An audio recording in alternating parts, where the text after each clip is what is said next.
Good evening. Welcome to the October 5th, 2020 meeting of the Stillwater City Council. At this time, I will call the City Council meeting to order, and I will ask that you all stand and join me in the Pledge of Allegiance. I pledge allegiance to the flag of the United States of America and to the republic for which it stands, one nation, under God, indivisible, with liberty and justice for all.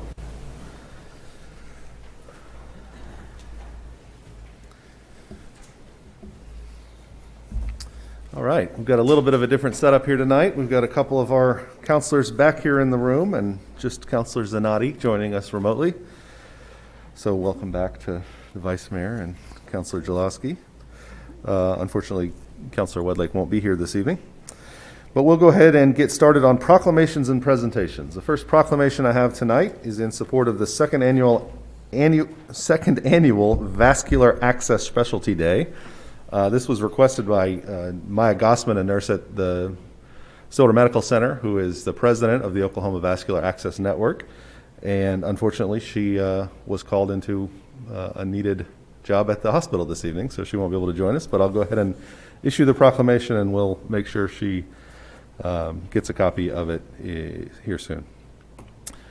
So, whereas October 5th, 2020 marks the second annual Vascular Access Specialty Day organized to promote the advancement of the specialty of vascular access, and whereas October 5th is chosen for the official day which commemorates the birthday of Suzanne Herbst, RN, founder of the Association for Vascular Access, originally BAVAN, in 1985 to support and promote the specialty of vascular access, and whereas greater than 90% of patients admitted to hospitals require some form of vascular access to give life-saving treatments, and vascular access played a critical role in treating patients during the COVID-19 pandemic.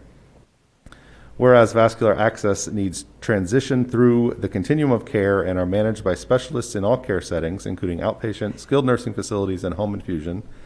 And whereas the vascular access specialist is educated and experienced in the specialty, providing exceptional vascular access insertion, care, and maintenance with the objective of promoting an optimal, proactive, and intentional approach to preserve vasculature, improve clinical outcomes, enhance patient safety, and educate all stakeholders. And whereas clinicians who specialize and are certified in vascular access are an integral part of the healthcare team and keep patients safe from catheter complications, improve patient comfort and satisfaction.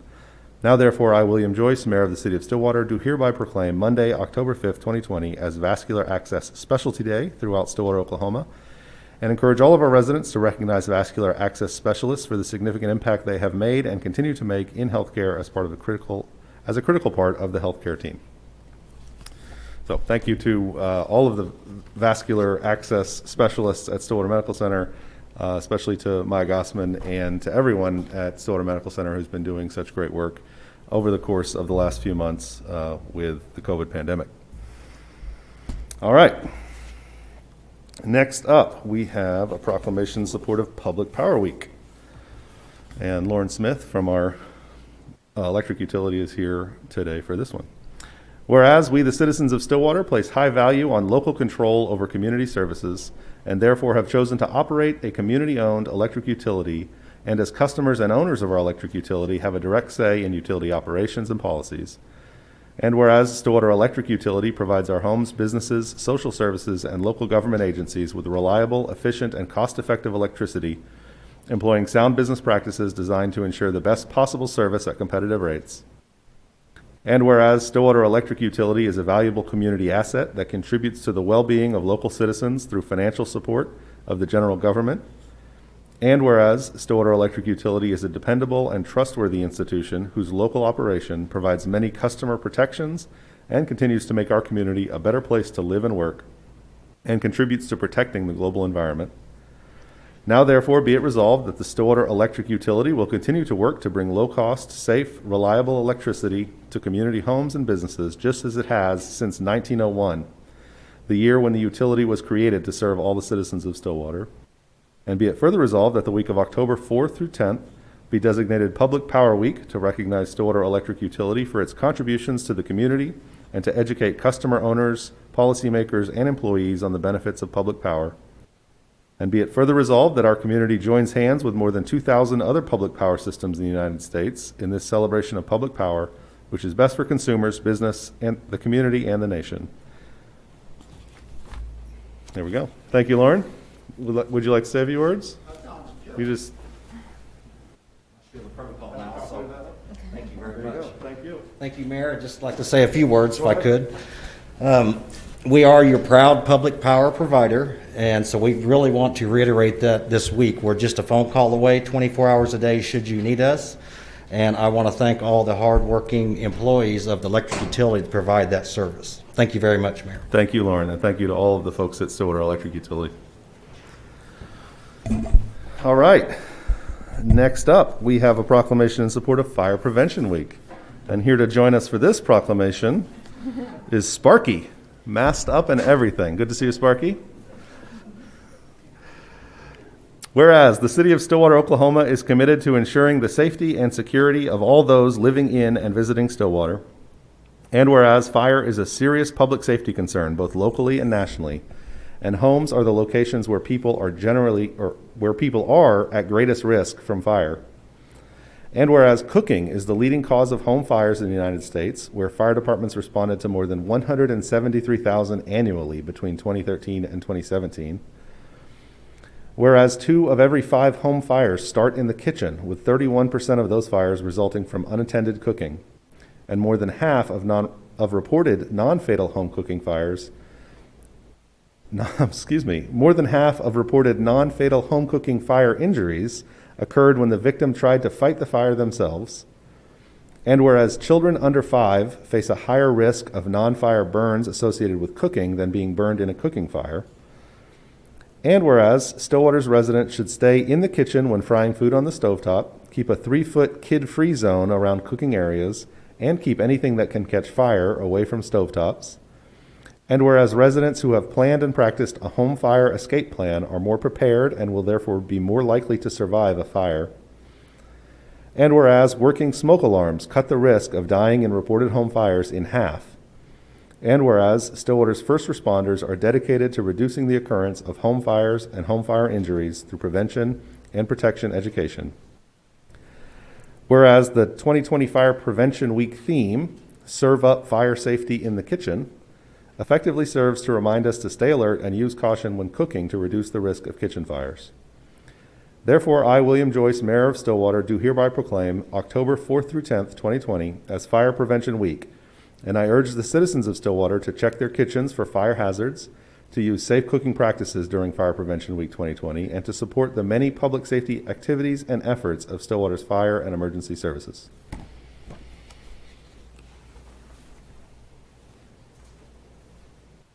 Thank you. And I believe we have a video. Oh, we do. We do have a video. We'll have a short video here to help illustrate Fire Safety Week.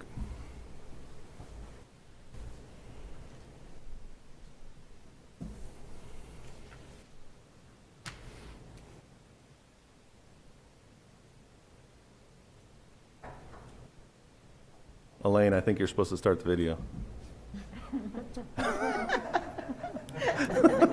mind.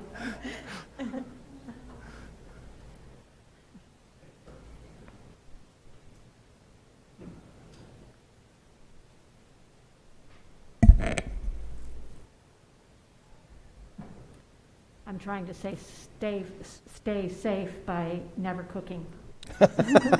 Cereal is good. I'm sure that's that would help. Yeah. Just don't cook.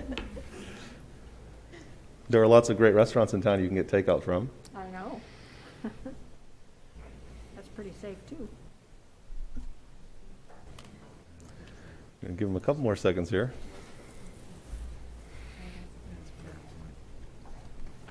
Sparky, can you just act out the video while you're here? Oh, here we go. Is serve up fire safety in the kitchen. Please watch close as Sparky and firefighters discuss safety in the kitchen.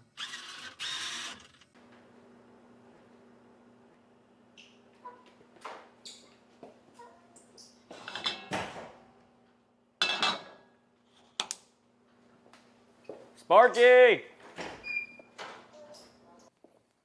Hey, Sparky, did you turn the stove on?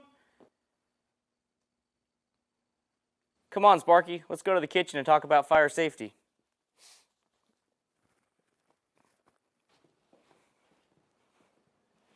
Hey, Sparky, the reason I brought you in here is because I found this burner was on when it's supposed to be turned off. Remember, if we have to step out of the kitchen, we have to turn the burner off. We love our pets and our kids, so we don't want you guys to get burned or injured, so we want to keep you guys 3 feet away from the cooking area. Also, it's very important that if your handles are turned out, to make sure and turn them in so your pets or your kids can't hit them and knock them off. Sparky, remember, no pets in the kitchen. We want to make sure to keep our kitchen area clean and tidy so that way there's no grease or paper towels or anything near there to be a fire hazard. If you have a recipe or a cooking list, that could also be a fire hazard. And yes, also hot pads.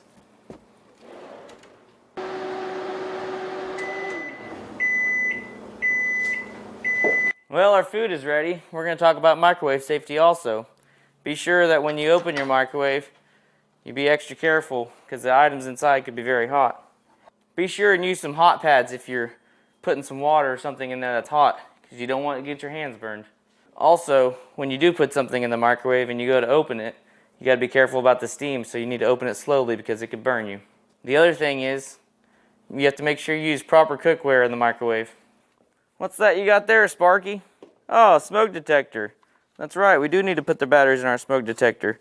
Remember to change your batteries every year and test your batteries every month.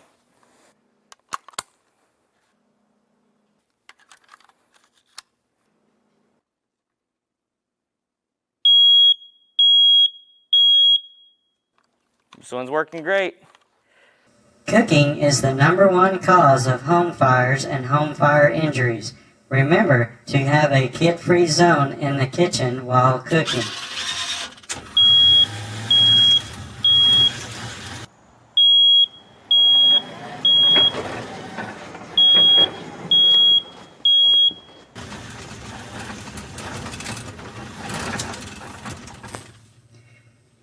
Remember, follow the home escape plan. If there is a fire, go outside to a safe area and call 911. Do not go back inside.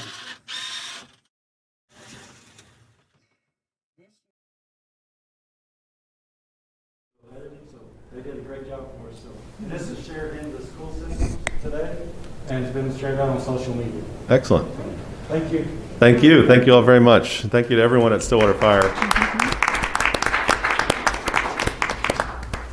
Those pieces of education are so important for, I think, all of us, not just kids, but there's good reminders there for all of us. I know there's sometimes stuff laying around next to my stovetop that probably needs to be moved. All right, that takes us down to item 4 on the agenda. That's the consent docket. We have minutes and the 2021 meeting schedule. Counselors, is there any comment or motion on the consent docket?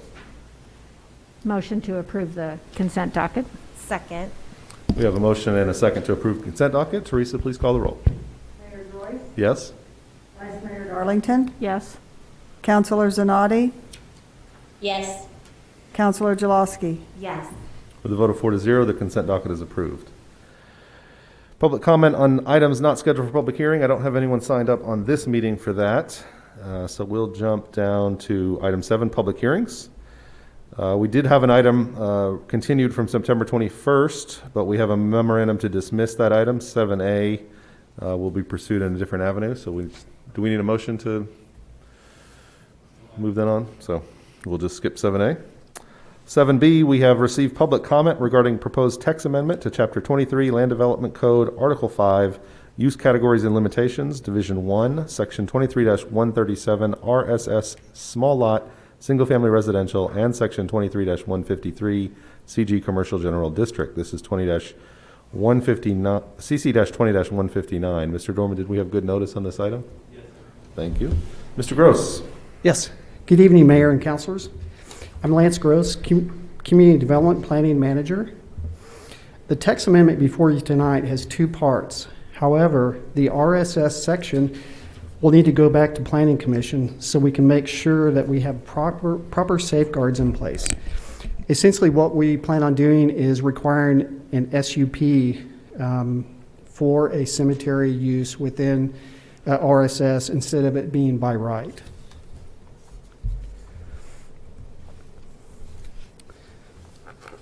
So we'll jump right into the discussion of the CG Commercial General. And we ask that the City Council to send Section 23-137 RSS back to PC to add the use to required SUP.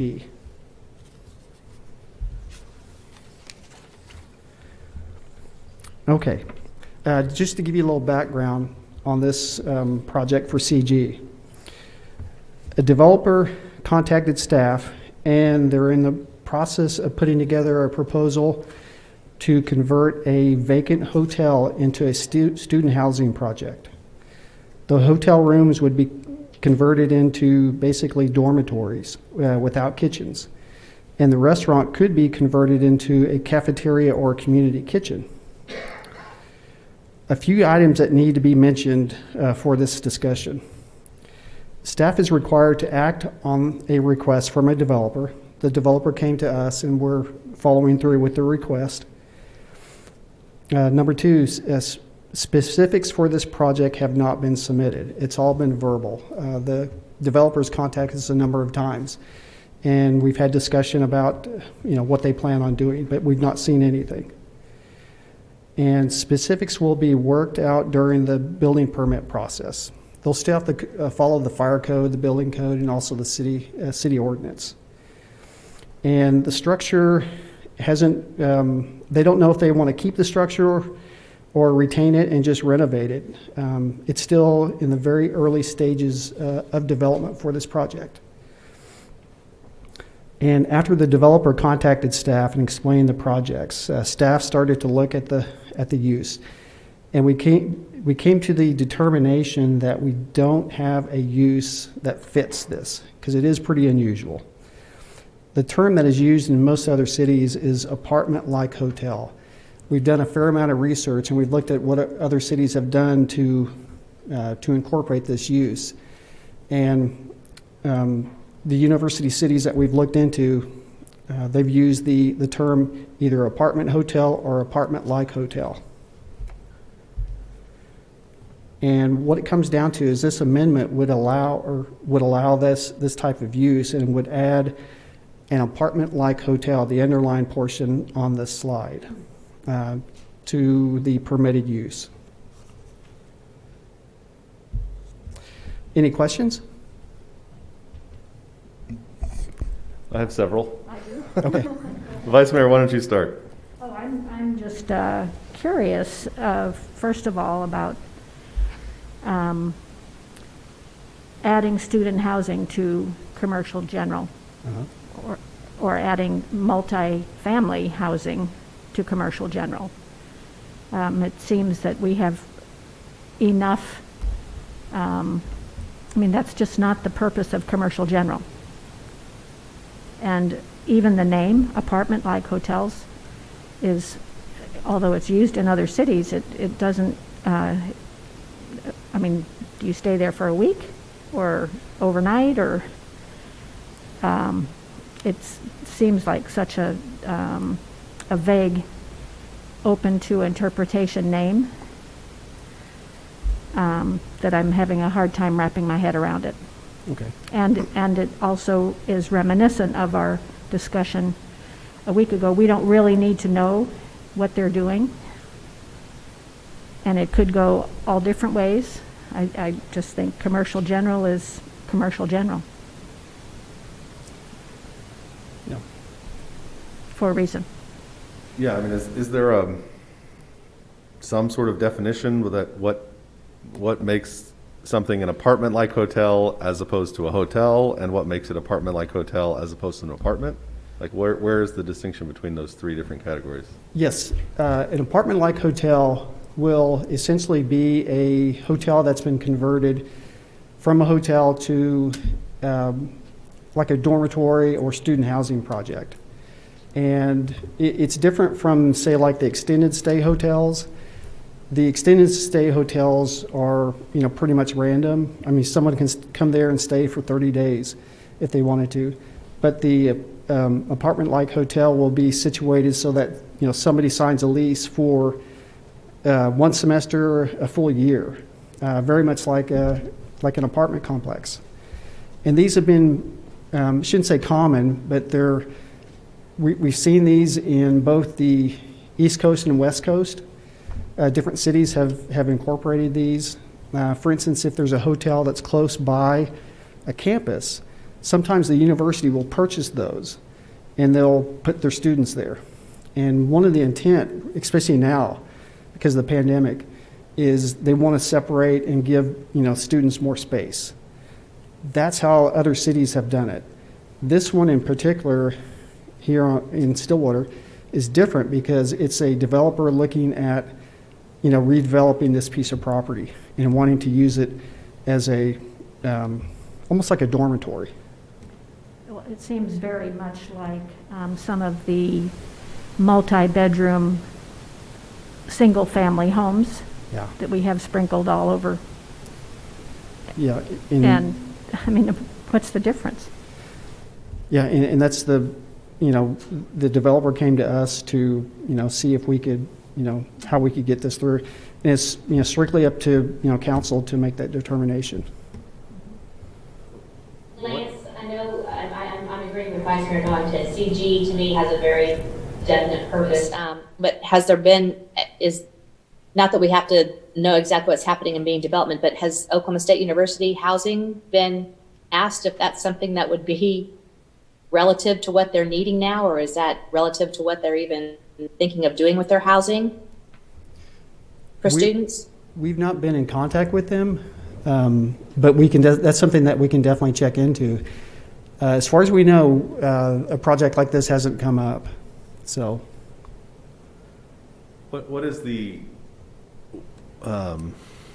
if this was a multifamily or an apartment building, a traditional apartment building, and they wanted to put it in CG, there's no would they have to have it rezoned, or is that a permitted use? They'd have to have it rezoned. They'd have to have it rezoned. Yeah, and that's what this developer could do as well. They could rezone Just it. have it rezoned. Yeah. But so the blurry line here is between, if it was an extended stay hotel, it could go by right in a commercial general district, correct? Correct. So we're just looking at an extended stay hotel that would have a longer extended stay. For students. Okay. Yes. Is there, does the zoning make a difference on building requirements for this facility? If it's zoned commercial general, do they get a different set of codes they get to build by versus if it's zoned as an apartment building? Yes, it is possible. I don't know the details, but the building official and also the fire marshal, the fire code would definitely come into play, and it would be different. But would it be different?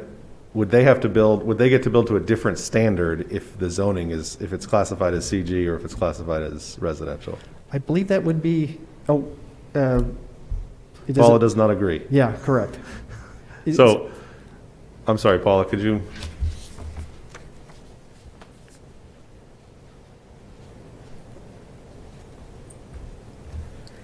So the standard for any residential over two units is the same as a commercial standard under the building code. So it would fall under the International Building Code, all of the same fire sprinkler requirements, unit separations, firewalls. Those would be similar between any commercial structure and any multifamily structure, which this would be considered. Okay. But okay. So if we're talking about an apartment-like hotel, these units aren't going to have kitchens in them, or wouldn't have, or could have small efficiency kitchens. Is there any kind of difference that this zoning would make on what they can do with the rooms?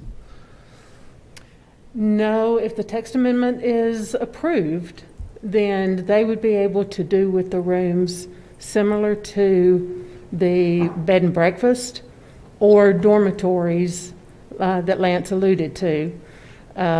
It would not have any bearing on whether they did have any efficiency type kitchen or dwelling unit facilities or anything additional to their bed and bath combination.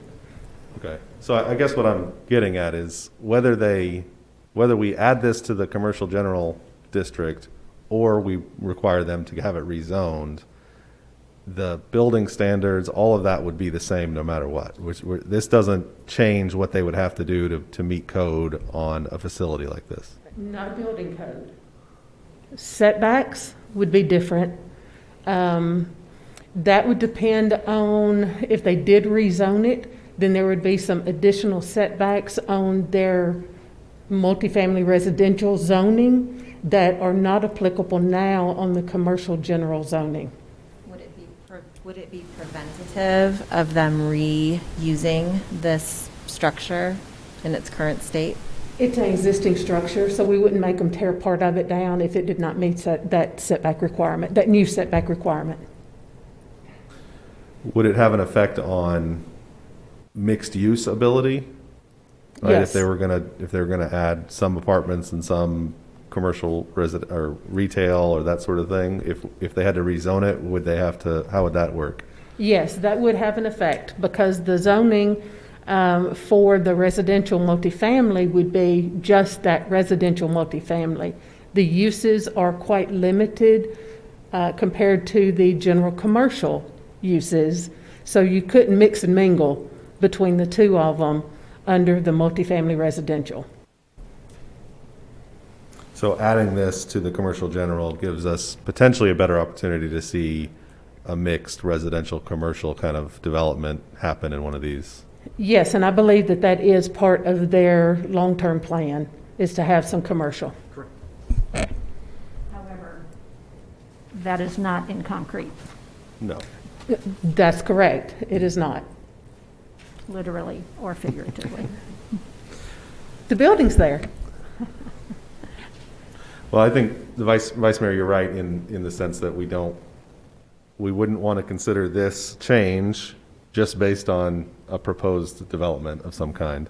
I think the question would be whether it makes sense for us to make this change citywide on existing commercial properties to allow these kind of longer term hotel-like residences to go into CG districts. I mean, is that I guess my question would be whether what do we see as the downside if we made that change? I mean, where would we see problems arising? I think I am remembering when we were going to have a large new student housing on Duck, and across the country, developers are recognizing that we're overbuilt with student housing. I mean, we end up with buildings that are so specific to students that they are not very well retooled. But something like this actually has the benefit of being able to potentially serve as a hotel if it's not student housing, right? It's got a couple of potential uses outside of that, and so you don't have that same issue of, well, you built it as student housing and that's really the only thing you can ever use it for, right? So I mean, something like this, it seems like we'd be opening up more multi-uses for what potentially could be student housing, but then could also go back and be a hotel. If I may throw an additional option Please. out there also for your consideration. If the concern is that we don't know anything other than verbally what this developer is wanting to do, and we're making changes to our laws on that verbal partial assurance, the commercial general does allow a planned unit development to be applied over it, and this property is greater than an acre, which is one of the stipulations of a PUD being applied to it. That PUD would require the developer to prepare all the plans and come in, and it would be zoned CG PUD for that specific purpose. You know I love PUDs. We do. I mean, I would be a strong proponent. I mean, if we're talking specifically about this potential development, I think obviously from the city perspective, that gives us a lot more input into the specifics of the design and the plan and all of that. We hear a lot more about that sooner in the process. But I think I'm going to go back to what Mayor Joyce was just saying. You know, if we're looking at a text amendment, it's not specific to this project. We would need to be looking at it from an overall, is this something we would want to allow in CG? And I think I take your point, Vice Mayor, that, you know, we need to be cautious in a college town of being overbuilt from a student perspective, but I think there's opportunity also in kind of creating some mixed use environments by incorporating residential arrangements in our more commercial areas, and that can add a lot of vibrancy and activity in those spaces as well. So I think there are some benefits maybe and some concerns. I definitely agree with the potential for mixed use. I would just feel way better if it was a PUD. Yeah. Before we continue this conversation, since this is a public hearing item, I will go ahead, and I guess, any more of the questions for staff at this point? I'll go ahead and open the public hearing. I don't have anyone signed up to speak on this item, so I'll close the public hearing. And then Lance, can you let us know what the Planning Commission recommended? There are two separate amendments here, correct? That is correct. And the first one you said we need to send back to Planning Commission to revise it. That is correct, to Okay. reconsider. So what was the Planning Commission recommendation on the second? It was, Planning Commission made a recommendation by a vote of 4-0 recommend for approval. Thank you, Lance. Yes. Further discussion?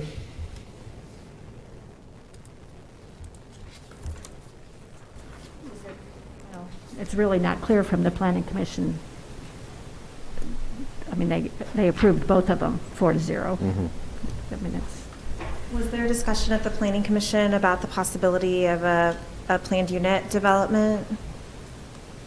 Not at Planning Commission, but we did discuss that with the developer. So, I mean, again, to set aside this particular developer and this particular project, is the idea of allowing apartment-like hotels in a commercial general district problematic in some way for us? And I guess I don't see how it becomes problematic. Now, the fact that it potentially allows more student-centered housing to be built in the community does, I mean, I guess that makes, that's a detriment in some way, but I think it actually has the added benefit of being multi-use and, you know, multifunctional housing, right? In the sense that it can be apartments if they need it to be, it could be hotels if they need it to be. So it's actually better than the residential-based housing. So I guess I haven't heard anything in the discussion that makes me think that it's a bad idea to allow apartment-like hotels in commercial general outside of this specific. Now, I agree, I like the idea of a planned use development because it gives a little bit more control over exactly how this looks. And we're only talking about this because there's a specific project that's being proposed at some level. But in a general sense, I'm not sure that I see a problem with the overall addition of apartment-like hotels to commercial general. Does anybody else? I do. Okay. I'm not opposed to the idea of saying, in this particular case, it makes more sense to do a PUD. And that's fine too, if the rest of the council is not interested in actually adding this as a category. Part of me wants to see what one looks like and how it works before we provide a text amendment, since it's not something that's really been practiced in our community, to see how successful it could be. I don't know if that's a fair thing to say, but. Sure. That's fine. Okay, so we would need a motion of some kind to either accept or reject the Planning Commission's recommendation on the second piece. Do we need two different motions here? How do you see this happening? I think you're going to want to probably vote on these separately. So with the RSS item, you could refer that back to the Planning Commission for additional study based on staff's recommendation. Is there a motion to that effect? Yes, motion to return this to the the Section 1, Section 23137, the RSS issue about cemeteries, back to the Planning Commission for further discussion with the staff input. Second. We have a motion and a second to refer Section 1 of this ordinance back to the Planning Commission for further review based on staff recommendation. Teresa, could you please call the roll? Mayor Joyce? Yes. Vice Mayor Darlington? Yes. Councilor Zanotti? Yes. Councilor Jaloski? Yes. With a vote of 4-0, that item will be referred back to Planning Commission. Is there a motion regarding Section 2 and the amendment of Commercial General?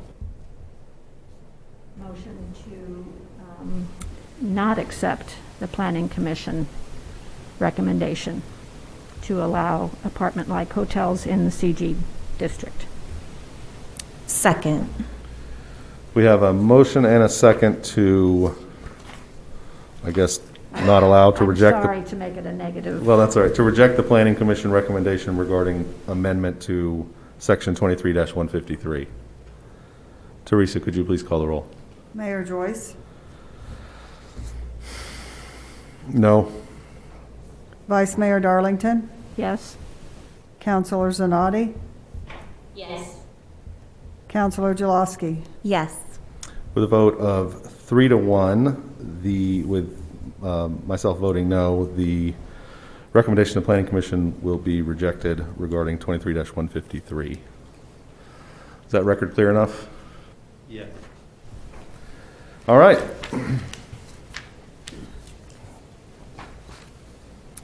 That takes us to item 8, general orders. Item 8A is approve purchase of a 2020 Dodge Durango as a replacement vehicle for the police department and approve the associated budget amendments. CC-20-158, Chief Jeff Watts is here with us this evening. How are you? Good afternoon, Mayor, Vice Mayor, Councilors. I'm doing well, thank you. In May of this year, one of our 2017 Ford SUV marked police units was involved in a head-on collision with an intoxicated driver. The driver of the vehicle that struck our police unit was found to be at fault. Initially, the damage estimates to our police unit was $5,265, believed it could be repaired. It was taken to a local body shop where additional damage was discovered and that it was deemed to be unrepairable and totaled. So the insurance company originally sent the city a check for $5,265 for the initial estimate of damage, and then once it was determined the vehicle was totaled, they sent a second check for $19,455 for a total of $24,720, and that amount was deposited into the general fund. We would like to replace that police unit with a 2020 Dodge Durango. These are a little less expensive than the Ford SUVs and gives us an opportunity to evaluate them as a replacement SUV for our aging police SUVs. We would like to transfer the money, the insurance money from the general fund to our vehicle projects fund, and we have located the 2020 Dodge Durango on state bid at Bob Howard in Oklahoma City for $32,041. And the cost for all the equipment to get it upfitted and prepared for the road is $19,558, bringing the total to $51,599.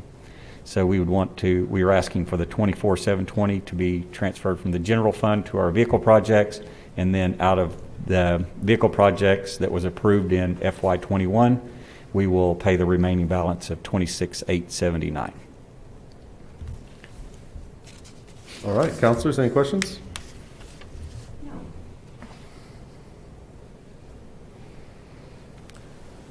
Motion to approve the budget amendment appropriating insurance revenue received to the purchase of 2020 Dodge Durango from Bob Howard and OKC and approve purchase and installation of police equipment. Second. We have a motion and a second to approve this budget amendment. Teresa, please call the roll. Mayor Joyce? Yes. Vice Mayor Darlington? Yes. Councilor Zanotti? Yes. Counselor Jaloski. Yes. With a vote of 4-0, that budget amendment is approved. Thank you, Mayor. Thank you, Thank you, Chief. Vice Mayor. Thank you, councilors. Item 8B is approved budget amendments recording and allocating FEMA grant funds of $43,608 for the repair of city property damaged in the 2019 floods and their appropriation of fiscal year 19 unused FEMA grant funds of $7,275 for use in fiscal year 20. CC-20-157, Mr. Rob Hill. Good evening, how are you? I'm good, how are you? Good, thank you for that, I'm done. No, I'm just kidding, just kidding.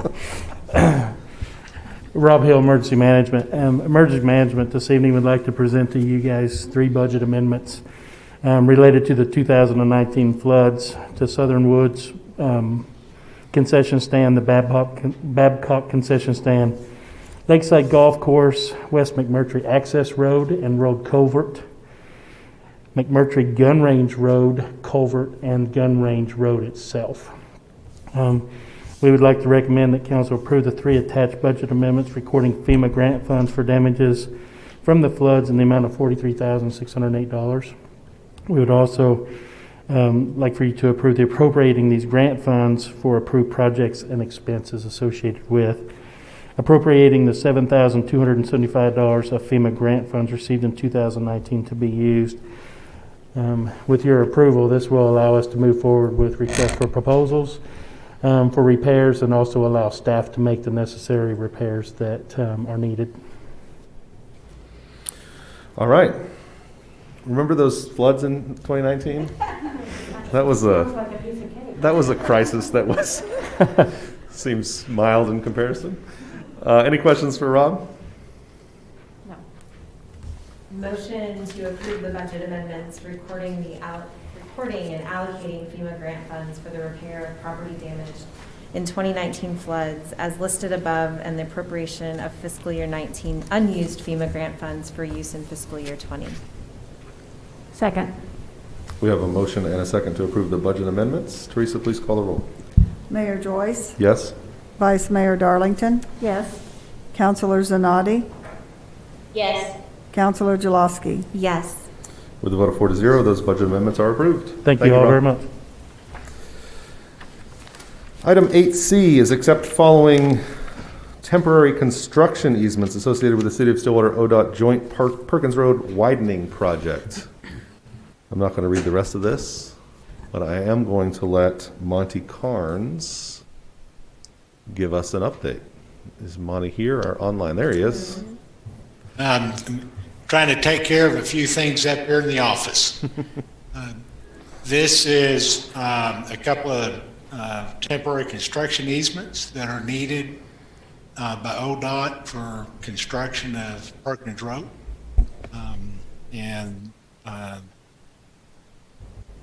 Pretty routine as we've done with other easements along the project. Happy to answer any questions. Councilors, any questions for Mr. Carnes? Is there a motion? Motion to approve and accept expenditure of $22,850 in compensation for the temporary easements for the parcels along North Perkins Road for Stillwater project number STPW 22 and authorize the mayor to execute the documents. Second. We have a motion and a second to obtain these easements. Teresa, please call the roll. Mayor Joyce. Yes? Vice Mayor Darlington. Yes. Counselor Zanotti. Yes. Counselor Jaloski. Yes. With a vote of 4-0, that item is approved. Thank you, Monty. Thank you. All right, that takes us to item 8D, which is our COVID-19 update. COVID-19 is still a thing. Regardless of what you might hear, it is still a problem. We have seen some improvement in our numbers in Stillwater over the last couple of weeks. The hospital had a pretty big spike in patients that has eased a little bit over the last couple of days. We are still concerned with slowing the spread of the virus, and that means wearing your mask, that means avoiding crowded areas, it means keeping your distance from other people, washing your hands frequently, and all of the same precautions we've been talking about for many months now. We will be coming up on our mask mandates expiration here at the end of November. I would expect that we will see that renewed. I know Tulsa has already extended theirs. The virus is not going to be gone by the end of November. I think nationwide we're seeing some increases in numbers, which would match up with expectations of potentially seeing another resurgence in the fall and winter along with flu season. So please continue to take the precautions that we've been hearing from the CDC and the State Department of Health,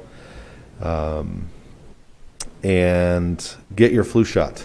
Getting a flu shot at this point is highly recommended given the potential interactions between COVID and the flu. We need people not sick with the flu in case there's a lot of people sick with COVID. So getting a flu shot, flu vaccination at this point is highly, highly recommended.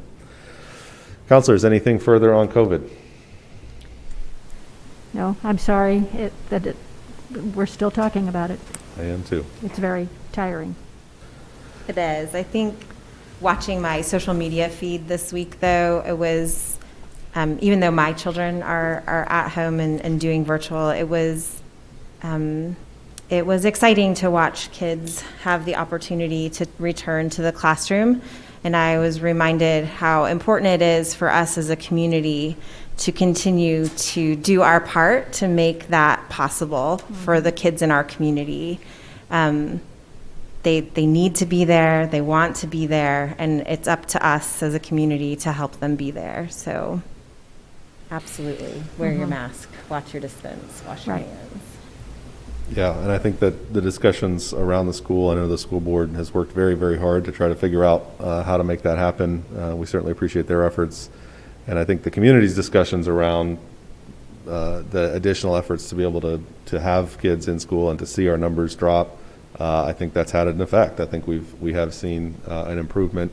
I would say a mild improvement because we're still per capita compared nationally. We still have pretty high rates, and we are still seeing the spread of this virus. We're still seeing people in the hospital. People are in ICU here in Stillwater. So it is definitely still a problem, but I think that added focus and motivation of getting kids back in school and continuing to have the activities that are important to us has helped people recognize the importance of taking those precautions. Yeah, I mean, there are people in our community that are literally moving mountains to keep us healthy and safe and well and keep our kids in school. So it seems like a minor thing to contribute just a little bit personally. Right. Absolutely. Anything further? All right, we'll drop to item 9, reports from officers and boards. Mr. Dorman? Nothing to report, sir. Mr. McNichol? There is a flu shot clinic tomorrow at the Expo Center. You have to have a reservation. Go to Payne County Health Department site to find out about that. I'm not sure if your mic is working. No, Elaine says it's not. Okay, well, Mr. McNichol let us know that there is a flu shot clinic tomorrow at the Payne County Expo Center. You need to get on, there you are. Contact the Payne County Health Department. Get on their site. You have to have an appointment. Okay, there's a website through Payne County Health where you can make an appointment to get a flu shot tomorrow at the Expo Center. Thank you, sir. Counselors? No. Is there a motion to adjourn? Motion to adjourn. Second. We have a motion and a second to adjourn the city council meeting. Teresa, please call the roll. Mayor Joyce, Yes? Vice Mayor Darlington, Yes? Councilor Zanotti, Yes. Councilor Jaloski. Yes. With a vote of 4-0, the Stillwater City Council meeting is now adjourned. At this point, I will call to order the very brief Stillwater Utilities Authority meeting for October 5th, 2020. This agenda just has a consent docket for approval of minutes and our 2020 meeting schedule. Is there a motion on the consent agenda? Motion to approve the consent agenda. Second. We have a motion and a second. Teresa, please call the roll. Chair Joyce, Yes? Vice Chair Darlington, Yes? Trustee Zanotti, Yes. Trustee Jaloski. Yes. With a vote of 4-0, the consent docket is approved. Trustees, General Counsel, General Manager, somebody raise their hand if they have an announcement. I don't see any hands raised. Is there a motion to adjourn? Motion to adjourn. Second. We have a motion and a second to adjourn the Stillwater Utilities Authority meeting. Teresa, please call the roll. Chair Joyce, Yes? Vice Chair Darlington, Yes? Trustee Zanotti, Yes. Trustee Jaloski. Yes. With a vote of 4-0, the Stillwater Utilities Authority is now adjourned. At this time, I will call to order the Stillwater Economic Development Authority meeting for October 5th, 2020. On our consent docket, we have special meeting minutes and our 2020 meeting schedule. Is there a motion? Motion to approve the consent docket. Second. Teresa, please call the roll. Chair Joyce, Yes? Vice Chair Darlington, Yes. Trustee Zanotti, Yes. Trustee Jaloski. Yes. With a vote of 4-0, the consent docket is approved. All right, item 3 is public comment on items not here for public hearing. We do have a couple of folks signed up for public comment on this agenda, and I will start off with Brian Langford Loftus, who I think is going to be joining us online. There he is. Just a reminder, you have 3 minutes for comments in this section. Thank you, and I'll be sure to stick to it this time.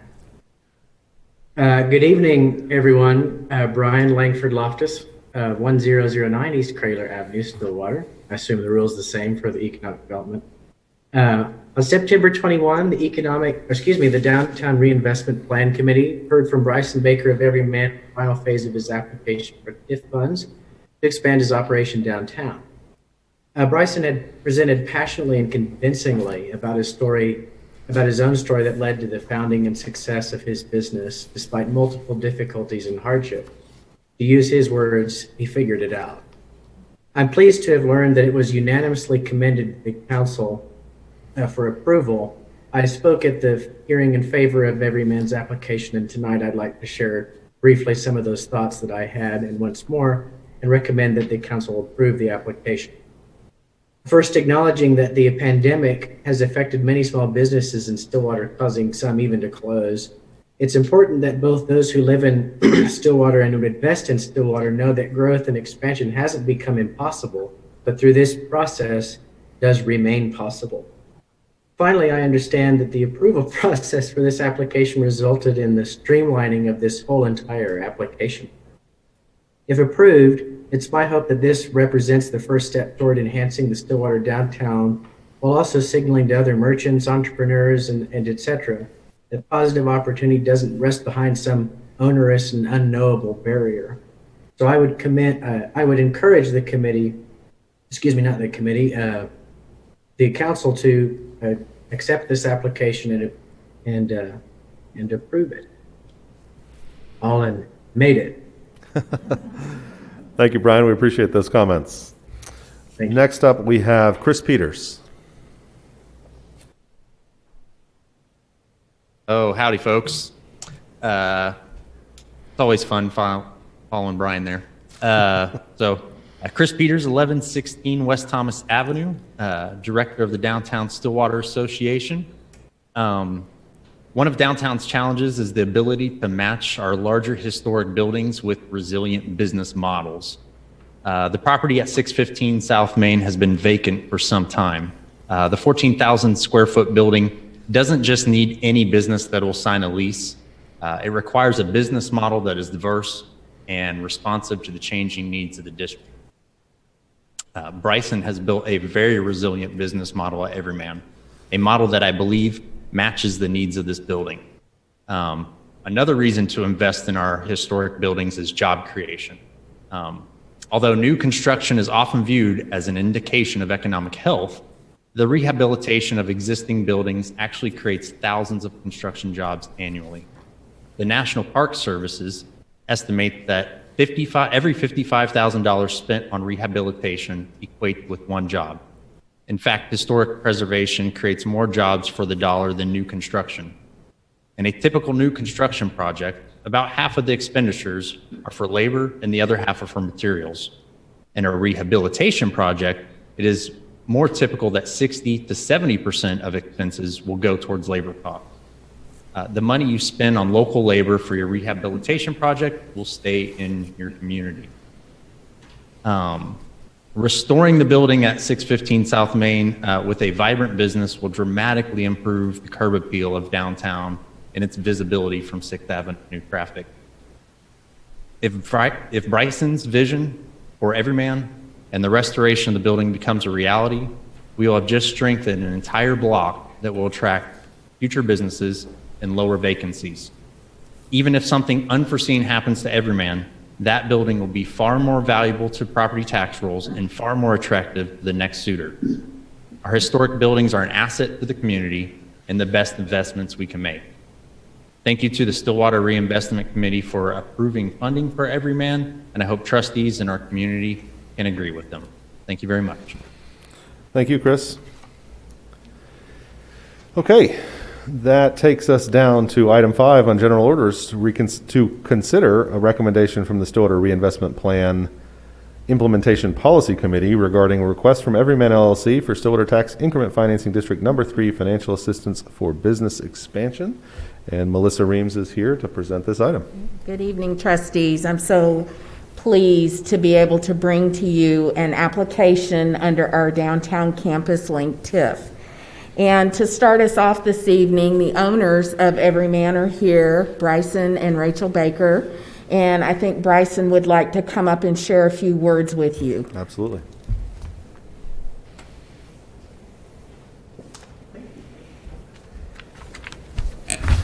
Mr. Mayor, councilors, thanks for this moment. Recently, I got the opportunity to tell the 9-page long version of the Everyman story to the TIF committee. Many others, including family, employees, customers, and members of the community, got up to speak about Everyman's impact. It was a moving experience, and I'd be happy to connect with anybody on the council to talk about how we arrived at this moment almost 10 years after we started. It's been a long road. However, for this small amount of time, I'd like to provide you with some excitement by just sharing a few details about our project. So, the physical space, it's almost 14,000 square feet and features indoor and outdoor seating, including a 3,000 square foot rooftop bar. There are also some great hidden eggs in the space, including a 500 square foot speakeasy hidden behind a bookshelf. The space is being built to be able to host weddings, meetings, concerts, and countless community events, and will have a capacity of over 400. Our team has already written a comprehensive marketing and event schedule featuring events to drive community together. Our hours of operation are extensive and allow us to have programming multiple times each week. This is going to be a dynamic place to spend time with friends and family. One of my favorite events the team came up with is a monthly event called HFFT, which was inspired by my wife's family, and this stands for Happy Family Fun Time, which is a program we'll host monthly to invite families to unplug and connect. Our bar will elevate the bar culture in Stillwater significantly. We've already recruited some of the best spirits and craft beer talent to our team, and we're working with a well-known bar design company to change the landscape of spirits and craft beer in Stillwater. Our bar will feature 28 tap custom beer wall and Stillwater's largest selection of spirits. Our team has been working over the past year to create working relationships with the now 68 craft breweries in the state and an ever-changing dynamic menu offering. We have been hosted by over 20 breweries at this point, and I can tell you sometimes the line between work and fun has been blurred. Breweries are very excited to see our novel concept to beer come to Stillwater, where we invite our guests to explore. Our team, always focused on the experiential, has already created programming surrounding our bar, such as whiskey tastings and tap takeovers. Our approach to coffee is a game changer. We're partnering with a company out of Indiana called Mod Bar to fundamentally shift the presentation of coffee in Stillwater. Our coffee experience breaks down the barriers and invites customers to explore. We're pairing this coffee bar with a one-of-a-kind kids bar concept featuring juice flights and a super cute cereal bar. Our coffee programming includes events like extraction nights and cupping events. Our approach to menswear is focused on having options for Everyman. Our new location will finally allow us to provide a proper menswear experience here in Stillwater. We will have an expanded footprint to provide options at multiple price points. Some of the brands we found, like Stant, are going to revolutionize how men in Stillwater view the idea of custom clothing. We frequently are able to counterfeit our margins because we operate in so many distinct categories. This ultimately benefits the Stillwater consumer. Our new barber shop will be a one-of-a-kind experience in the state, a menu of services simply not found anywhere else. For example, we will be the only male-focused location for a pedicure and manicure. Get your nails done while you sip a whiskey and watch Monday Night Football. It's a thing. A notable experience includes our beer-soaked pedicure and our membership programs that extend other privileges to our clients. The most important thing about Everyman to me is what we've done and will continue to do to give back. Being true to our mission of irrational generosity has been tough. We donate to several nonprofits monthly that help address the fatherless issue in America in some capacity. We raise money every November for the Movember Foundation. We donate a portion from sales back to SMAC. We've sponsored book scholarships at Oklahoma State. We've hosted hygiene courses for teen boys through Big Brothers Big Sisters of Stillwater. We've helped programming with Oklahoma City's The Mentoring Project, and our barbering business helps fund a microloan every month to a barber in a third world country. Our efforts here in Stillwater extend beyond. During the pandemic, we launched omnibus cabinets and have now placed 4 cabinets in Stillwater and 1 in Oklahoma City that invite citizens to take what they need and give what they can. We are relentless. We will give until it's painful. I don't say this out of arrogance, but out of a profound sense of accountability in doing what we say we're going to do. You've seen what we can do with 1,400 square feet. Watch what we can do with 14,000. I'm blessed to be given this platform and humbled to answer any questions about our project. Cheers. Thank you, Bryson.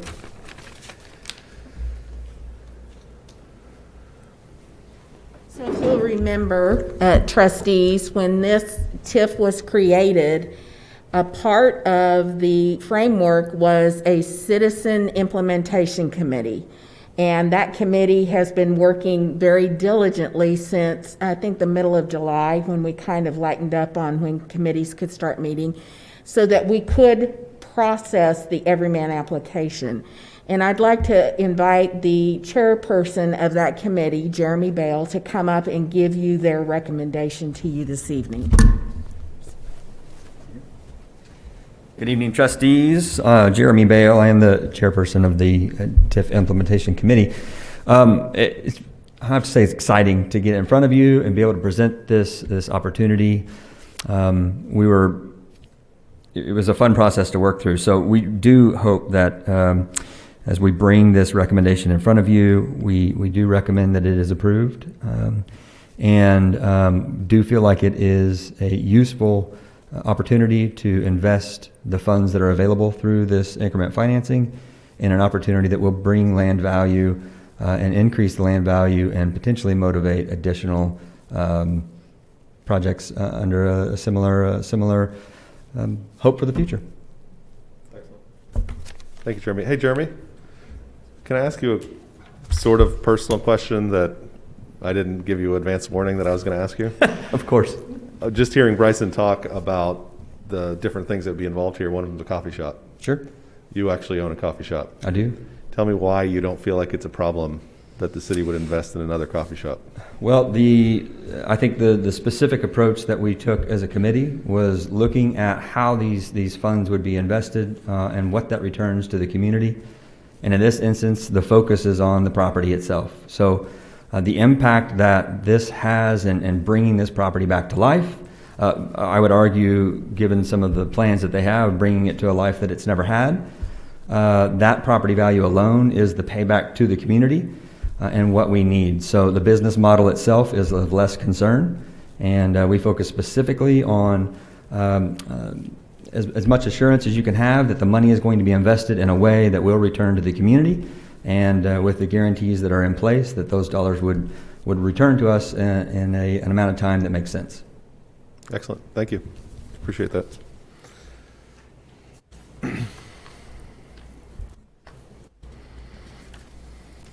In your packet this evening, you were provided a brief description of the process that the committee went through and their recommendation.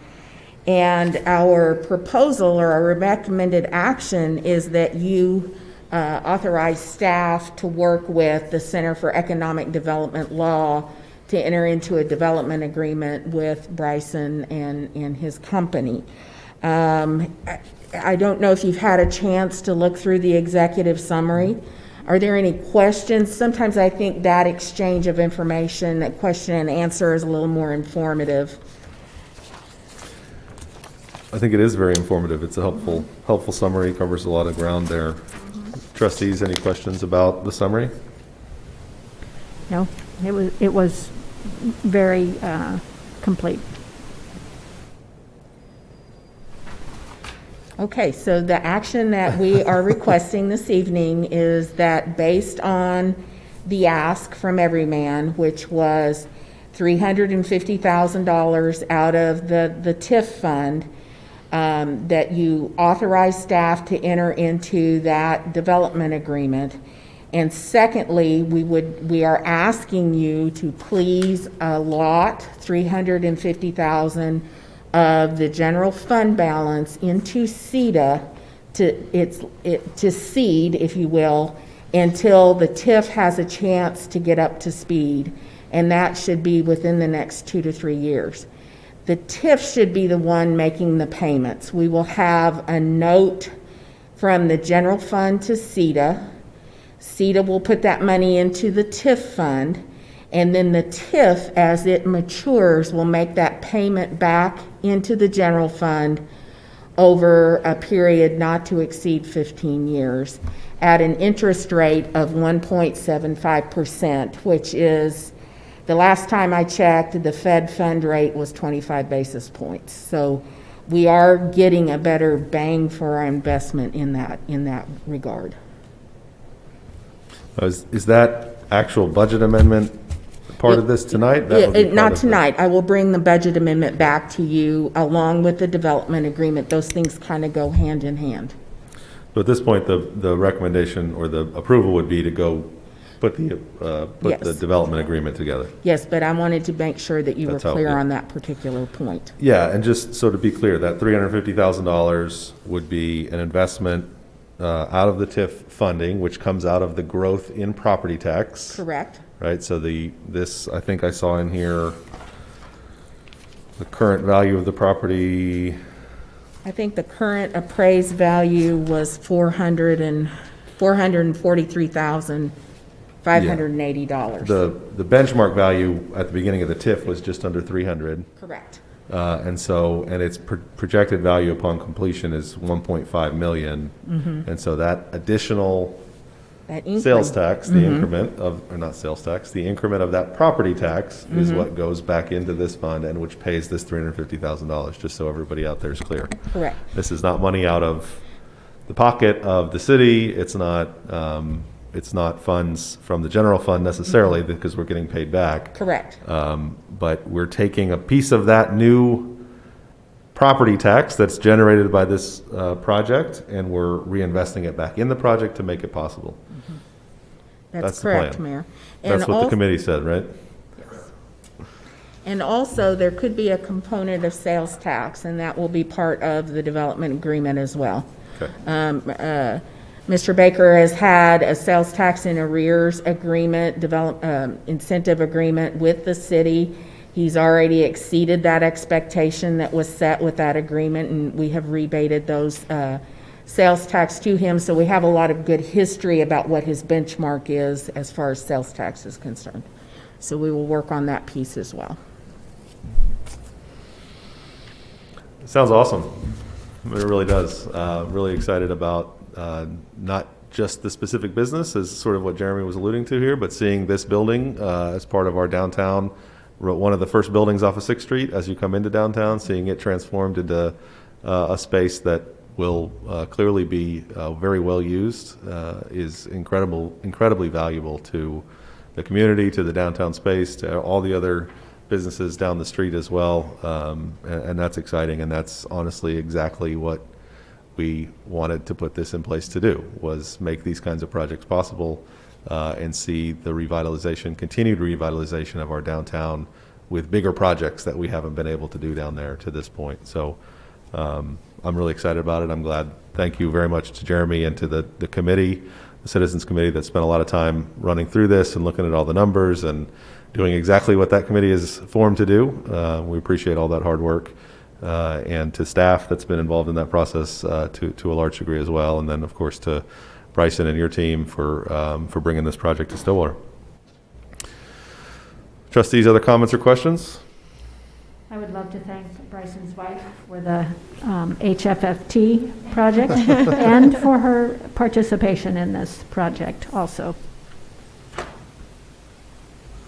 Mayor, I just want to say, of course, you guys know where my love is. It's downtown. And over 14 years ago, we had a vision too, to do something to a building in downtown Stillwater, and it is still going 12 years strong. So Bryson and Rachel, my hat's off to you. I think this is solely needed. I think this will continue to make downtown grow. As far as being in competition with any other business, I have found that you open your doors up and it invites more business to be creative and think about things. So hats off to you, and I'm very excited for this opportunity for you. It is so very exciting to see somebody that's already here in our community dream bigger with our community. So thank you for doing that with us, and obviously for the work. I know this is, hopefully it was a fun, exciting opportunity during this time to get to work on something like this within the TIF committee. And thank you for everybody for their time and commitment to that, obviously, and staff as well. But it's good to have some fun stuff to talk about on council. I know Mr. Dorman is ready for the pedicure while he's watching the football game. He seemed very excited about that. So Melissa, what is the recommended action? The recommendation is to authorize staff to work with the Center for Economic Development Law to enter into a development agreement and to bring that back to council, trustees, council and trustees, and I will bring the budget amendment at that point in time as well. Trustees, is there a motion to that effect? Motion to authorize staff to go to the Center for Economic Development Law to start the process of initiating a development agreement. Second.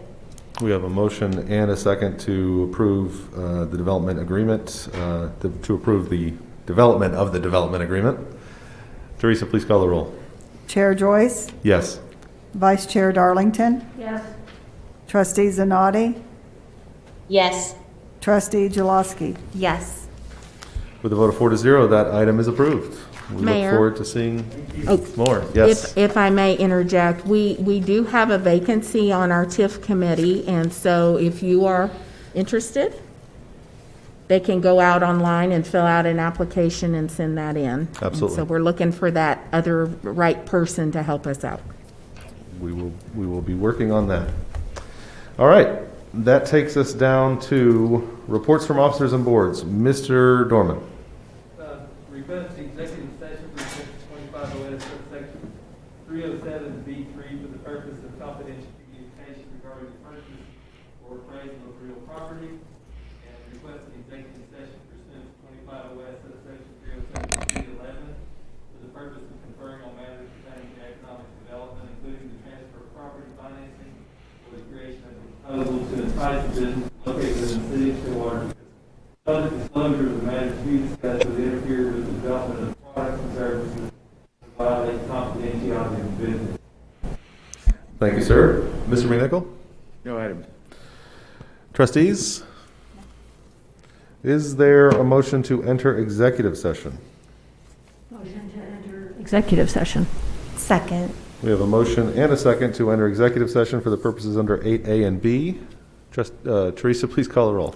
Chair Joyce, Yes. Vice Chair Darlington, Yes. Trustee Zanotti, Yes. Trustee Jaloski. Yes. With a vote of 4 to 0, we will now enter into executive session. Thank you all.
we go. We have a infinite loop on the image there. All right, so the previously convened executive session was attended in person by the following people: Vice Chair Pat Darlington, Trustee Elaine Zanotti, and Trustee Amy Jaloski, and myself, Mayor Will Joyce, City Manager Norman McNichol, and City Attorney John Dorman. No one attended the meeting remotely or by any other means. Only the items of business listed on the agenda were discussed, and no vote was taken on any trust business. Is there a motion to reconvene the regular meeting of the Stillwater Economic Development Authority? Motion to reconvene. Second. We have a motion and a second to reconvene. Teresa, please call the roll. Chair Joyce? Yes? Vice Chair Darlington? Yes. Trustee Zanotti? Yes. Trustee Jaloski? Yes. With a vote of 4-0, we'll now reconvene as the Stillwater Economic Development Authority. There was no action taken, no action recommended in executive session? No action requested, Your Honor. I like that. Is there a motion to adjourn the CETA meeting? Motion to adjourn. Second.